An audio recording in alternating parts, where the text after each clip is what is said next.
Okay, today it's classic rock, and we're going all the way back to 2015 for Iron Maiden's first studio double album, The Book of Souls. Welcome to the Tainted Tavern. Welcome to the Tainted Tavern. Come sit inside for free. The reason I decided to review this album is it's always been a favourite of mine. I've always been fond of it. But I was browsing YouTube the other day and I came across a channel called Classic Rock, and it's a wonderful channel. The chap on there really knows his stuff and he does some brilliant reviews. So I'm going to link to his channel down below in the description. But he was doing his best of Iron Maiden, and I was surprised to find Book of Souls so high on his list, even though I do love Book of Souls. I never really would have put it in my top 10 Maiden albums. I mean, there are so many classics to choose from. And so I've listened to it today, all the way through, all 90 odd minutes. It's a double album, it's a massive, massive album. I've listened to it today. The final track on the album, which is my favourite, which is Empire of the Clouds, I've actually listened to 3 times. Now, as this is we're reviewing an Iron Maiden album, I can't not mention the artwork. Now, I've got this album on both CD and vinyl. I had the CD when it first came out, so I've got this lovely box version here. The actual cover. Now, I've done a lot of notes for this so I can get all the names right. I've sat down this afternoon and I've done extensive notes, as you can see here, so I'm going to refer to my notes every now and then. So the cover design this time was done by Mark Wilkinson, and it's pretty basic in comparison to, say, earlier albums such as Power Slave, Number of the Beast even, Somewhere in Time, because it's just got Eddie here on a plain background. Not usually on Iron Maiden albums, they have a lot going on in the background behind Eddie, but this has just got the Eddie image there, so it's stark, it's against a black background. The same with the vinyl here, exactly the same image. And the reason for that is they wanted, Steve Harris was very proactive with Mark Wilkinson on designing the artwork for this, and he wanted Eddie to really stand out and look evil this time. Both versions that I've got of this are really good. This being the first ever CD, you pop it open there and you've got a lovely hardcover book inside. It houses 2 CDs. One of the CDs is in the player there, and it's got an interesting book here.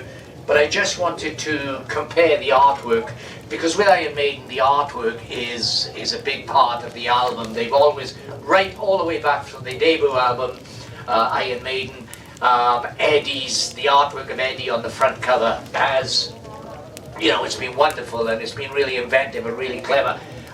What are my favourite Iron Maiden covers? And when I say covers, I don't mean cover songs, I mean the actual artwork on the cover. Well, I think Somewhere in Time is excellent. I really like Number of the Beast. It's just such a funky thing when you got Eddie there and you got the devil in the background. That's a lovely cover. Power Slave is clever with its Egyptian theme. But there are so many others. Maiden's last album, Senjutsu, I like the cover on that, although that takes a lot from this type of design where you've just got the Eddie dominating on the black background. Now, as I say, it comes in a book. You've got a lot of artwork in here. In the CD, there's an infamous shot there of Eddie tearing out his own heart. Now, the Book of Souls, the song itself, is based on Mayan influences and Mayan legends and stories. And Iron Maiden are so serious about their historical concepts that they hired a Mayanist scholar, Simon Martin, to do the Mayan hieroglyphs on here. So they are actual hieroglyphs. So looking through the book, you've got the lyrics of every song. You've got it written out in Mayan hieroglyphs as well as the a language we can read. You've got a lovely photo in the middle of the band there, back in 2015 when this came out, and then you've got a lot of information there. Now, How that compares to the vinyl, I always prefer the vinyl in terms of looking at the artwork because you've got a bigger canvas to work with. So let me just get this out of its case because I've kept this in a protective case since day one. And there you have the same artwork on the back, gives us a track listing. We opened it up and it's a triple gatefold, and this looks really nice because we got 3 images here of Eddie. I want to handle these carefully, I don't want any of the vinyl to fall out, but look at that. Isn't that absolutely stunning? Inside then in the slips, as well as having the LPs themselves, each features all of them. Every time someone walks past walking the dog, a little pixie here decides to scream the house down. The amount of videos I've had to edit and pause to cut her out. I'm going to leave it in this one. If you do it again, Eddie's going to get you. The slipcase of each album features song lyrics. We've also got a booklet in here which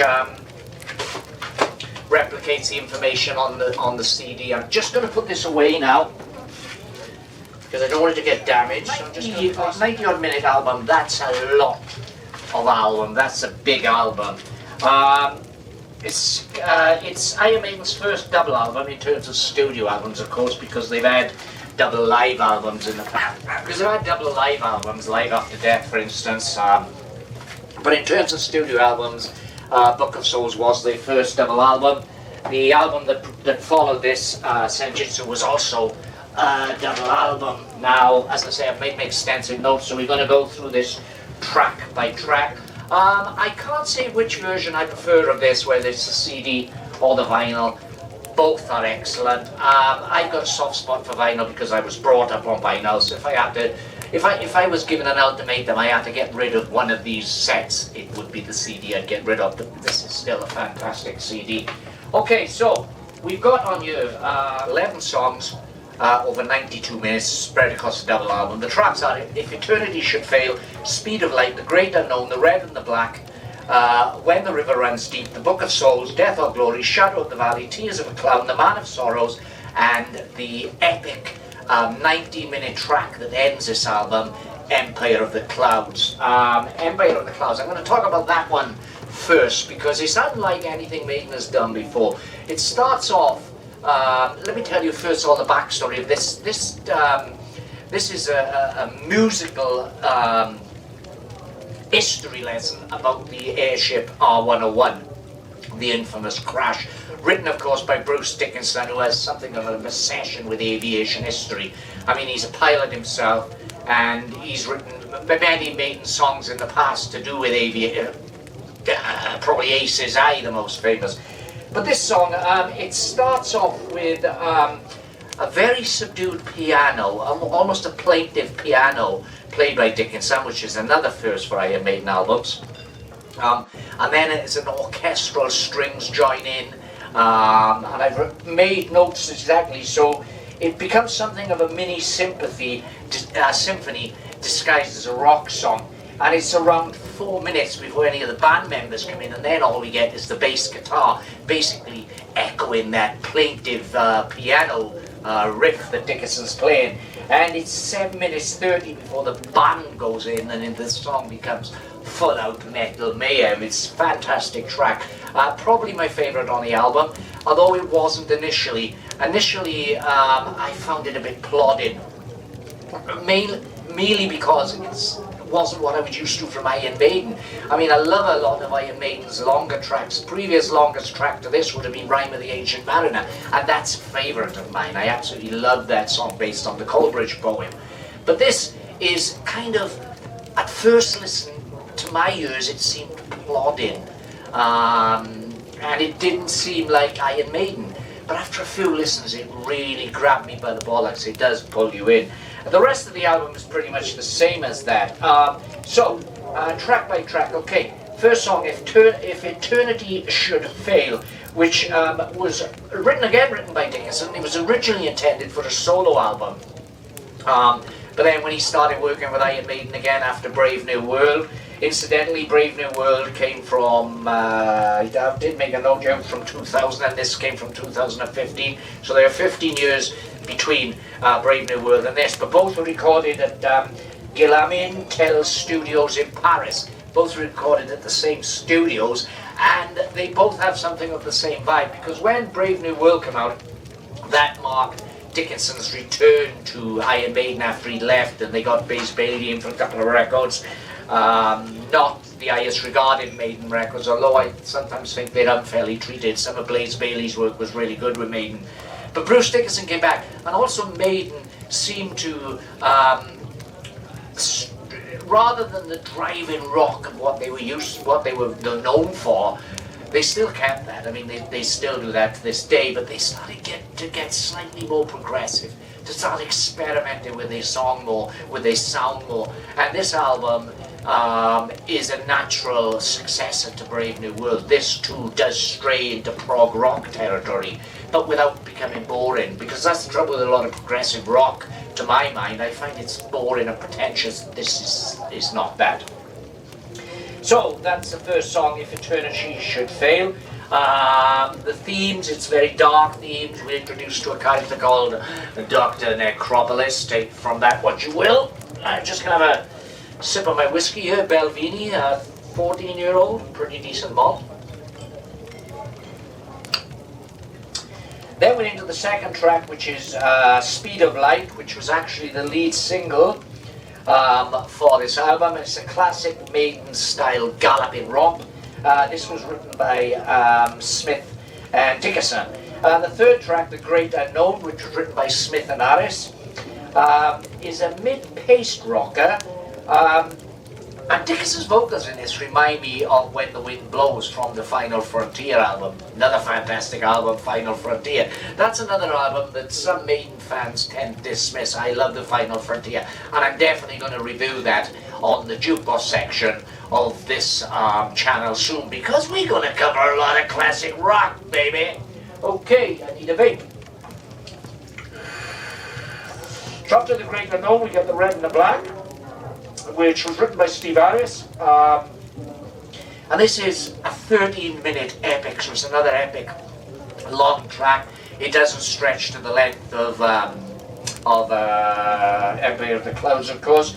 But this opens with a driving bass riff, and it's a very mystical song, and it's sort of, if the Rime of the Ancient Mariner and the Clansman got together and had a baby, this song would be that child. Fantastic song. I've also marked down here that it's a standout track on the album, and lyrically quite philosophical. Okay, so after that we've got When the River Runs Deep, which is classic style driving Maiden, driving style Iron Maiden. What I've written down here is propulsive, that is as good a word as any. Following that, then we get the title of track, Book of Souls, which is written by Gers and Ares. It's another epic length song. It's 10 minutes. It opens with a subdued guitar, and it covers dark themes such as ritual and sacrifice. It's a great song of the kind that Iron Maiden are known for. So then that then becomes the second album in the vinyl and in the CD. So it's side 3, which starts with Death or Glory. And this is another song written by Smith, but co-written by Dickinson, and it concentrates on World War I fighter pilots, a subject, a theme that Dickinson would return to time after time. As I say, he's got an interest in aviation history, and he tends to write a lot of songs themed around aviation history. Following on from that, we've got Shadows of the World, written by Gers and Ares, which is, the intro of this song will throw Iron Maiden fans, because it's very, very similar to Wasted Years. But were they just reusing a good riff?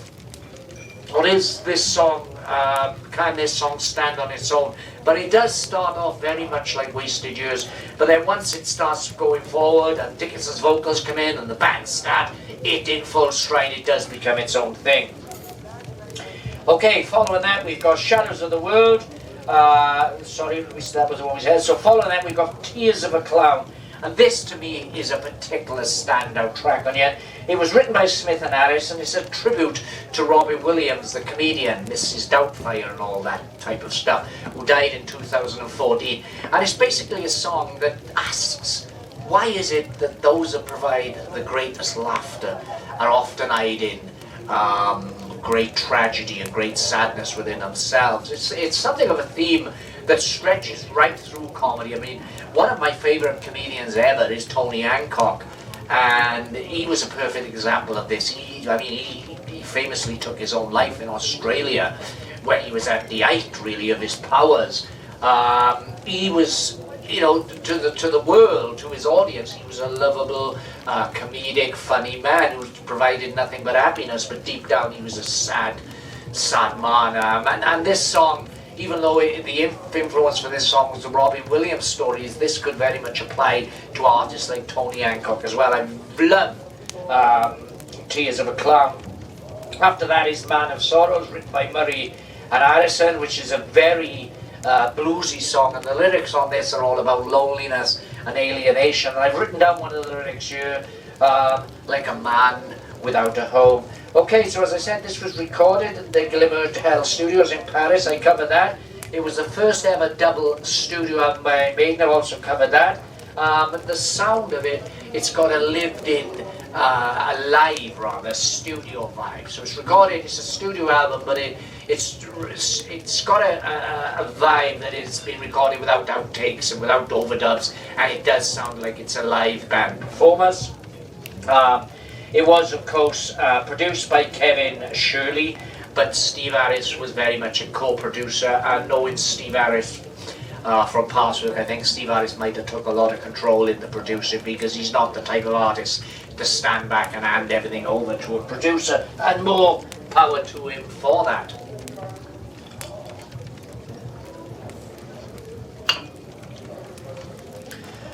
Okay, that's it. So Book of Souls from 2015. Fantastic album. I really like this album. It's one of those Maiden albums that I would listen to from time to time. It's not in my top, or at least it wasn't. I'm gonna sit back and think of what I would, if I had to form my top 10 Maiden albums, I'm gonna think what they would be. I mean, I can tell you straight off what my number one would be, and it will always be number one to me, because that album connects to me. I love Power Slave, but you've got so many great stuff which would contend for that top 10 slot. You'd have, as I said, Power Slave would be number one, but you've got titles like Peace of Mind, you've got The Number of the Beast, you've got Brave New World, Somewhere in Time, Seventh Son of the Seventh Son. There are just so many albums to work out into that top 10. But Book of Souls, having listened to it again today, and listening to the points that the other chap put across in his classic rock review, I think this would now make my top 10. I don't know where it would be in the top 10. I really would have to think about that, because I don't like just coming up with an arbitrary top 10, you know. It's like people do for the Beatles all the time, innit? You can guarantee most Beatle top 10s will either have the White Album, Abbey Road, Sgt. Pepper's, or Revolver as number one, you know. I like to think about it to really feel what would be my number one out of it. And incidentally, if I did have to do a Beatles top 10, number one would be Abbey Road all day long. I love the Beatles. But back to Iron Maiden, Book of Souls is an excellent album, so thank you for watching. Please give this video a thumbs up. Leave a comment below. Let's talk about Iron Maiden. Do you think Book of Souls is a quality Maiden album, or do you think that they've lost something since Dickinson left and then came back, and the modern Maiden? Are modern Maiden as good as vintage Maiden? And also, please subscribe to this channel. There's one other thing I want to mention that I forgot to say in this. Now, while Maiden were recording this, Bruce Dickinson was undergoing a cancer battle. Some reports say he had cancer of his tongue. From what I understand, it was throat cancer. But thankfully, he battled it, he had treatment, and he got over that, and his vocals don't seem to be affected. Bruce Dickinson sings as good now as he did back in his days with Samson, and back in the the days when he recorded his first album with Iron Maiden. So, absolutely fantastic. Book of Souls, thanks for watching. Please come back soon to the Tainted Tavern. Come back soon.